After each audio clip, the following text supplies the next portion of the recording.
So excited because today I'm going to read a nice book. Looks like we are going to be reading stories from this book. What do you think? Give me your thoughts in the comment section. Everywhere he went, he was doing good. Hey, the mighty healer, he healed the lepers. When the cripples saw him, they started walking. Everywhere he went, my God was doing good. Everywhere he went. Hi guys, welcome to another video. Well, I hope you are all doing well because I am fantastic by God's grace and mercy. Today, I want to share with you a story from a book called God Counts the Tears of Women. Men, beware. And it's a collection of 33 motivational essays and short stories. It's from Past, Present, and Future Educational Series Volume 1. And this book, I'm so excited because this book was written by Mr. Dan-Dzide. And Mr. Dan-Dzide is my daddy. This is how the book looks like. Yeah, that's my mom and my dad. So this is how the book looks like, and it's signed by the author. Yes, and it's very easy to read, and it has pictures in it. Yes, and this book is being distributed in schools all over Ghana as supplementary reading, and it's all over. It's all over. You can get them in major bookshops all over Ghana.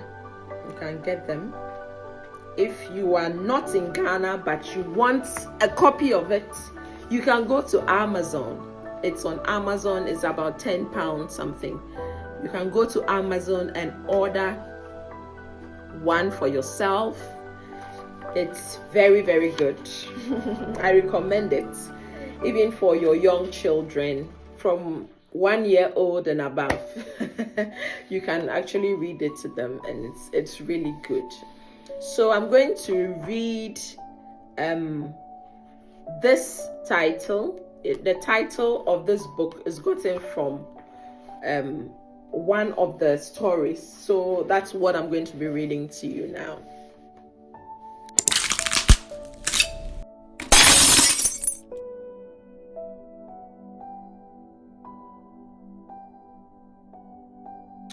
God counts the tears of women.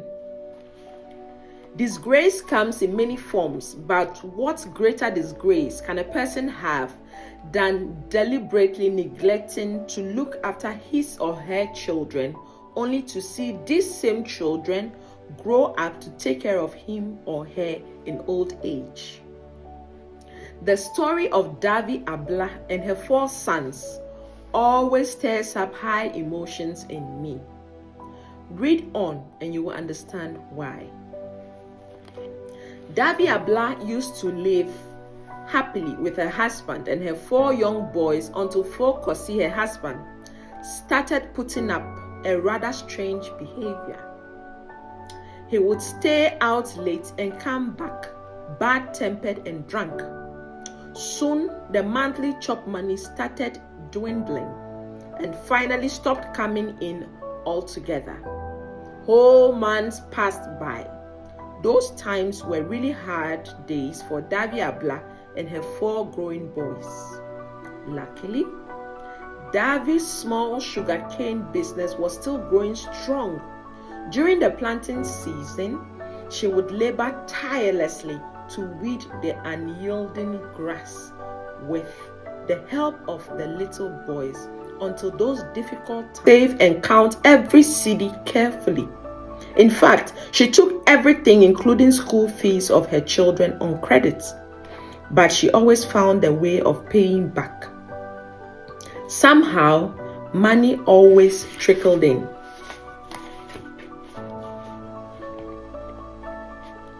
Meanwhile, Fokosi moved house and started a new family altogether with a girlfriend at the other end of town. That was how the 4 boys grew up without the assistance and the love of a father.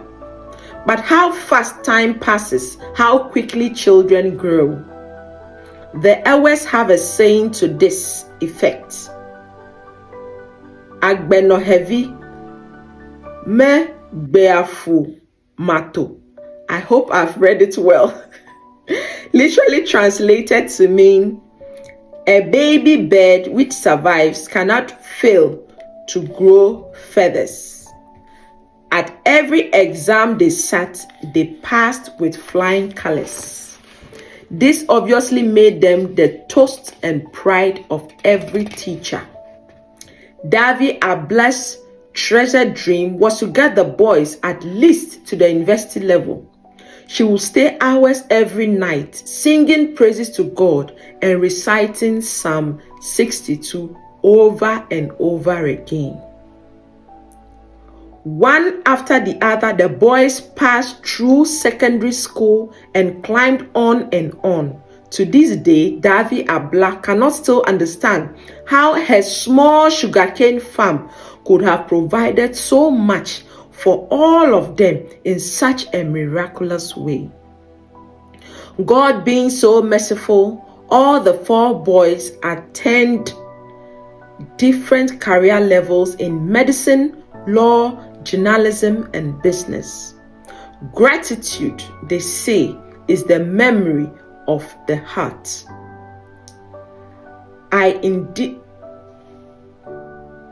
Indeed, they couldn't have gotten the perseverance, strength, and sacrifice of their mother. They couldn't have forgotten the perseverance, strength, and sacrifice of their mother. The boys, now men, brought resources together and built their mother a beautiful house. By now, Davy Abla was slapped of all her vitality, and the wrinkles on her face were as deep as the ridges on her sugarcane farm. In spite of her old ragged look, she was still a living queen to the boys or men. At Easter time, they would all congregate with their wives and children and spoil her with affection and gifts. On one such occasion, when much singing and festivity were going on, they heard a loud, persistent knock at the door. The boys rushed to the door, and whom did they see? There was Fokosi, their old as absentee father. Hard life had had a terrible toll on him. He was barely crawling away. The shirt he had on was wrinkling of foul odor. The bathroom slippers he had on his feet were patched in many places. Just above his heels was a big sore with a multitude of flies trailing behind him. The children let him in quickly and offered him a place in a cozy settee in the living room. Fokosi looked sheepishly around, then suddenly sat on the floor. His sons employed him several times to sit in the settee, but to no avail. I don't have the right to enjoy any good thing in this house, he began. I don't deserve it. I have sinned against my God and against you. Please forgive me. At this point, he burst into tears. If you were in the position or the shoes of Davy Abla, what would you do? Send for Kosi packing or forgive him? The sons, however, took him in and sent him immediately for medical checkup. Fokosi was in the worse state than previously thought. He was admitted now and then into hospital, diagnosed with an advanced stage of tuberculosis. Fokosi had actually come to make peace with his family and with his soul. He never recovered. He died during the second week of his admission into the hospital. His funeral was grandiose. All the friends of his 4 sons turned up in great numbers. Poor Fokosi, all he had was some honor and respect at his death, but his name was soon forgotten. But where had he begun all this? Had he been all this time? When he abandoned Abla and the children, he decided to resign his job as a postal clerk and to do commercial farming in another part of the country. The farm never really took off. He was entangled in land litigation and his savings went down the drain.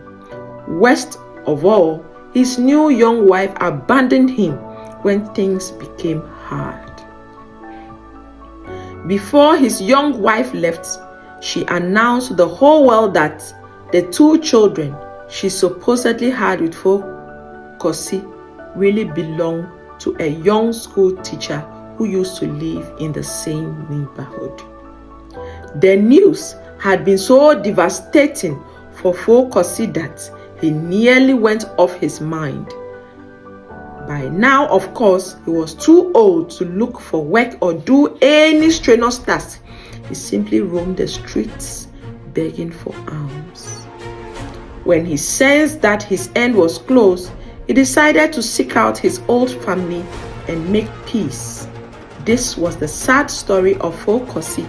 How I wish women who had been abandoned by their husband will make God their husband and stand by their faith and bring up their children. The journey is not easy, but God will always show up along the way. Look at what Psalm 34 verse 15 says. The Lord watches over the righteous and listens to their cries, but he opposes those who do evil, so that when they die, they are soon forgotten. The righteous calls to the Lord, and he listens and he rescues them from all their troubles. I was looking at an old Hebrew proverb the other day, and I thought it would be important for all men to know it too. All the blessings of the household came through the wife. Therefore, let men beware of causing women to weep, for God counts their tears. A word to a wise is enough. Thank you so much for listening and for watching this video. Do well to give a thumbs up and to subscribe and to leave a comment in the comment section. I don't need to talk about this story because it's self-explanatory and it has loads of lessons for us. Do well to share this video to someone who needs to hear this. Thank you so much and see you in the next one. Bye.